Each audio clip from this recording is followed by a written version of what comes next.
Commanders, welcome to Fleet Week. We are looking at ship number 1 in Fleet Week, the venerable Tier 5 American Premium Battleship, Arizona. I acquired mine through the Firepower Edition, and I couldn't think of a better way to start Fleet Week than this ship. Our commander is Willis Lee. His base trait, don't let it spill, lessens flooding duration, and a meaningless damage con reload reduction. He's inspired by Kedrov and D. Ravel. In row 1, we chose Brawler, primarily for the torpedo detection range boost. In row 2, Crisscross. In row 3, Firefighter. And in row 4, Master Mechanic. Our legendary skill is Will to Rebuild. Let's take a look at the upgrades for the Arizona. Our first upgrade is Main Battery Mod 2, and our second upgrade is Damage Control System Mod 2. Let's have a look at the loadout. We've got 4 charges of the repair party and 3 catapult fighters. We are using the Type 9 permanent camouflage. Nothing against the Stars and Stripes premium camouflage, but I just prefer the appearance of the other camo. And we are flying proudly the Memorial Day flag, remembering 1,177 men that died on the Arizona. 57,200 hit points and a 37% torpedo damage reduction with this build. Our main battery, 4 3 rifle turrets, firing range 13.9 kilometers, reload in 31.1 seconds. They turn in 32.1 seconds. HE shells do 5,000 damage with a 30% fire chance. The AP shells do 10,300 damage.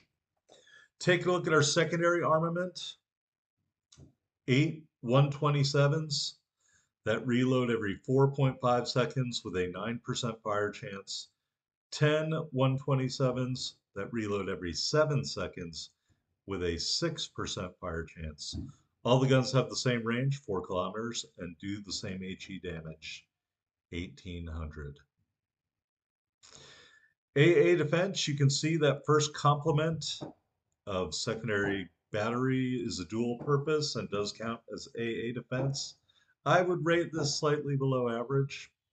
The maneuverability, 21 knots, a little bit better than average. Turning circle, 640, and rudder shift. I mean, all these numbers are, the speed isn't great, but the rest of the numbers are average, I would say. I find the Arizona doesn't feel maneuverable.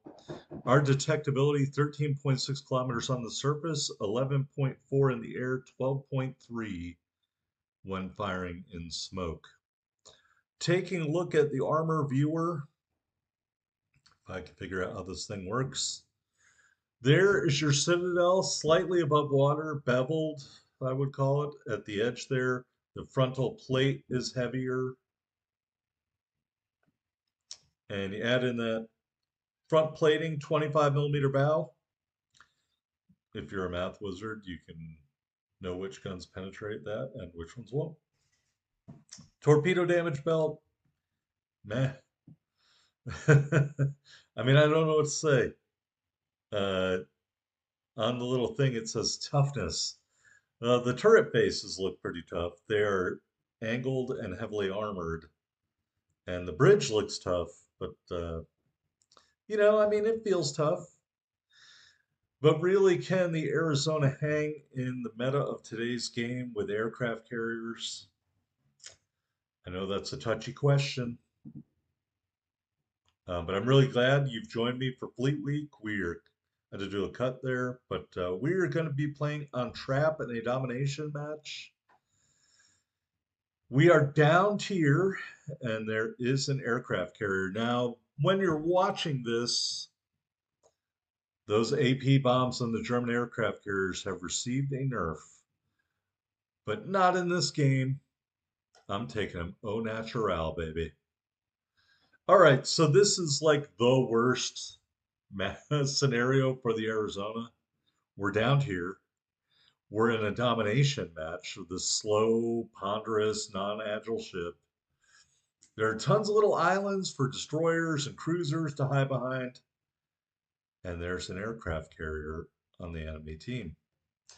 There's the Arizona looking resplendent in her camouflage. No, I'm not a historical record, so I do not know why the number 3 turret does not have a red top. Perhaps aerial identification purposes. Perhaps they ran out of red paint. Who's to say? All right, we're gonna meander towards B. So, like I said, I don't know what I was playing before I did this review, but the Arizona feels very sluggish. It feels very slow. And the Leon is asking for my help. We'll circle back to that, as red-haired lady likes to say. All right, there is the West Virginia, a fellow American Tier 5 premium battleship. We are going to go mano a mano from, well, he's going to shoot at me, but I can't shoot back until he gets into range. Honest, we're going to go mano a mano. Yeah, I just had to double check the range there because when I originally made this video, I just went right into the match and didn't bother looking at any of the numbers for the ship. I have not played this in so long. I had to take the enhanced secondary targeting module off the Arizona and put the airplane on. That's how long ago I played the Arizona, when there were not aircraft carriers. All right, so I shoot at the West Virginia. I get 1 shell to hit. We do just short of 3,400 damage. And he's going to shoot me again.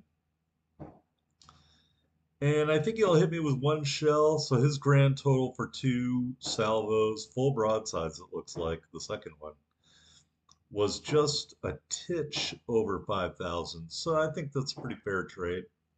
I think we did all right. So I'm terrified that there's the destroyer in Bravo and I'm about to eat torpedoes. And I would love to shoot over that island, but I know that I have no chance of hitting the Weavy. All right, there is the destroyer. I hopefully point him out to my teammates. You remember the Leon was asking me for help? I can't help you, man. California lit you up like a Roman candle. All right, there is the Fubuki. I believe there are torpedoes already on their way, wending their way towards my ship. So I go behind this island, and I was like, yep, we're just going to run into the island, then we'll be able to back up. And right about here, I was like, am I going to run into the island? Oh, thank God. I really envisioned myself sailing straight into Charlie and getting full value from a torpedo salvo from the Fubuki, which I would not have been very happy about. There we hit the Fubuki with a bunch of overpens, and he is finished off by our teammate, the Ignis Purgaccio. We will revisit that scenario later on in this match.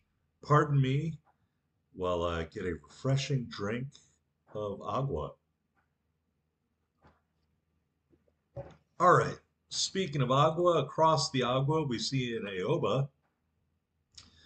And even though he appears to be full broadside and I appear to be aiming really nice, oh yeah, I think I got an overpen there. That's it.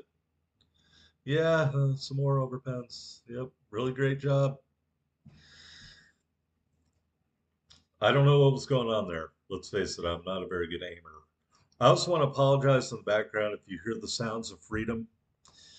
I had to re-record this voiceover on the evening of the 4th of July, and where I live, if when you leave your house at around 1 a.m., if it doesn't appear foggy because all of the burnt gunpowder in the air, if your lawn doesn't have little shards of paper strewn all over it from all the stuff that was exploding up in the air and on the ground, Well, that's just not in America, man.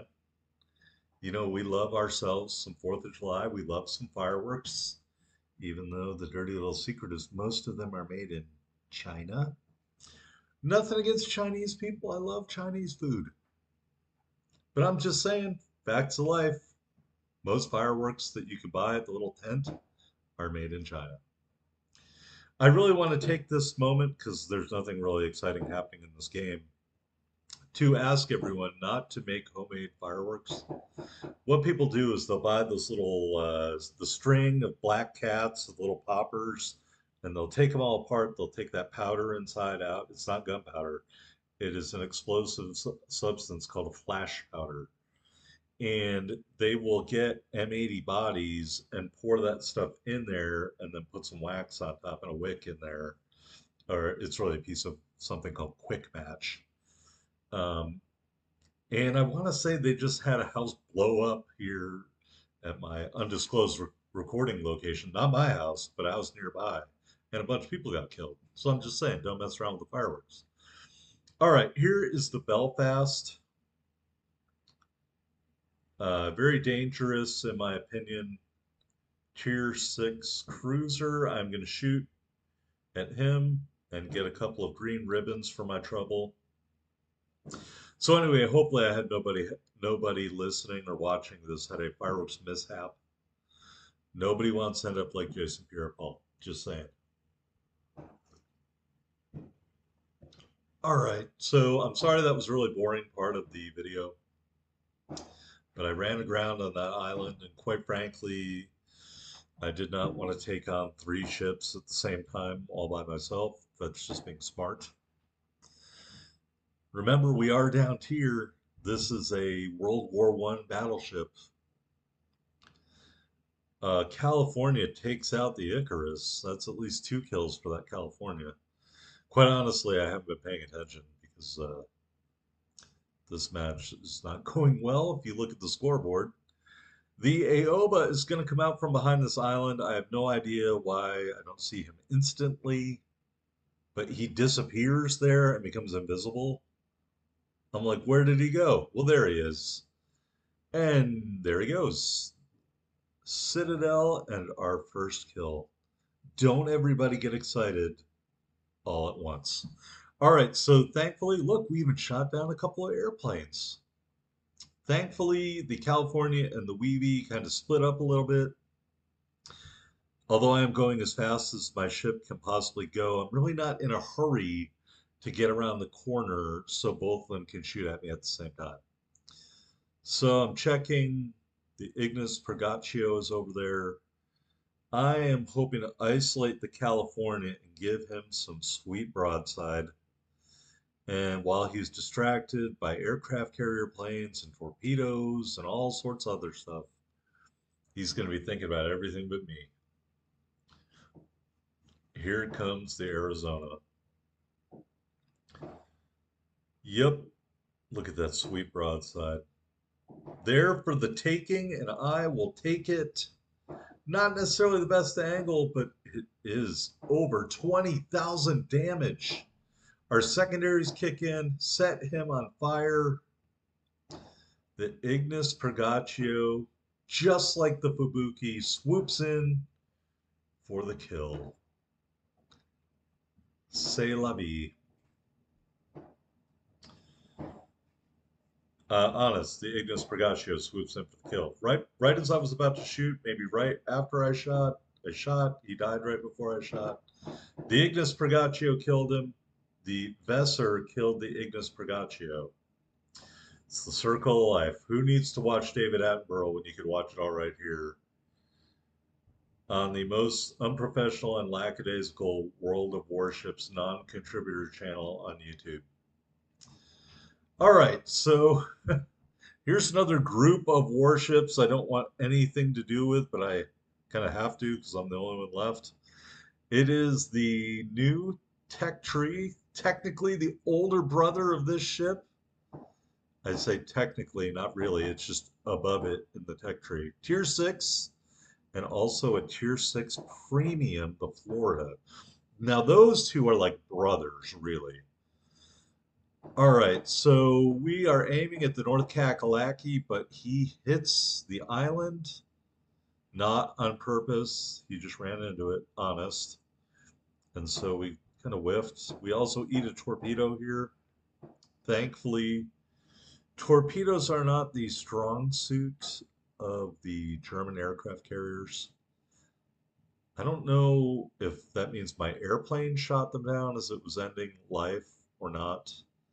I ran out of the airplanes. They didn't really do a whole lot, but I used them for spotting. I don't think they do anything other than attack enemy aircraft. And I've been in this bad habit of trying to spot torpedoes and enemy destroyers with these stupid airplanes for the entire time they've been in the game until now, and trying to break that habit and use them only against enemy aircraft is not easy to do. All right, so North Carolina and the Florida, both Tier 6 battleships, both way better than this ship. Uh, we do capture Bravo. Who would have thunk? The Arizona made a cap. All right, Florida's given us full broadside. Not necessarily the greatest aim on my part. A little bit above the waterline. Just short of 8,000 damage. I do not want both of them shooting at me, so I am going to duck behind this little outcropping, my bow at least, kind of use the island to bow tank somewhat. I have attracted the full attention of the aircraft carrier at this point. I'm out of airplanes. I am not going to be dodging. This ship doesn't have that ability. Thankfully, the Florida gives me something to distract myself, like a double Citadel hit to his full broadside. And we do shoot down another airplane, purely by luck. All right, so I don't know what was different between the last time I shot at the Florida when I got a couple of Citadels and this time when I shot at the Florida, except maybe I tried to aim more because I thought I'm aiming really good here. And look at the dispersion. Good God. You know, maybe death was, maybe that's like a mercy killing. Gosh, that was horrible. And fitting for the Arizona to die. Attacked from the air. As we sink beneath the waves, I believe I'm going to fast forward to the end of this match. But I want to thank you ahead of time for joining me for Fleet Week. I hope you come by every day, 7 a.m. Central Standard Time. Put out a new video. We will be going up the new tech tree. Hopefully, if the Kansas comes out of early access on Monday with the update, I will be able to get a review of the Kansas up and on the board before Thursday.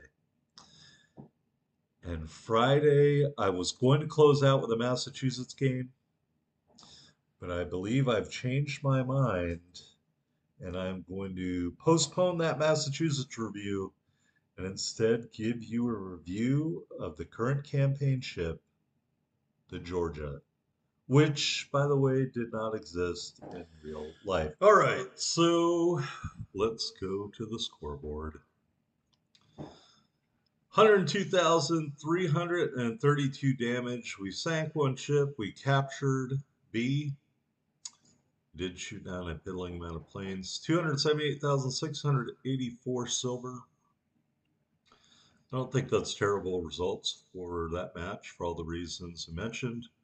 We do finish at the top of the board. Thank you for joining me for Fleet Week. Hit that like button and subscribe for more World of Warships content. That's decidedly average.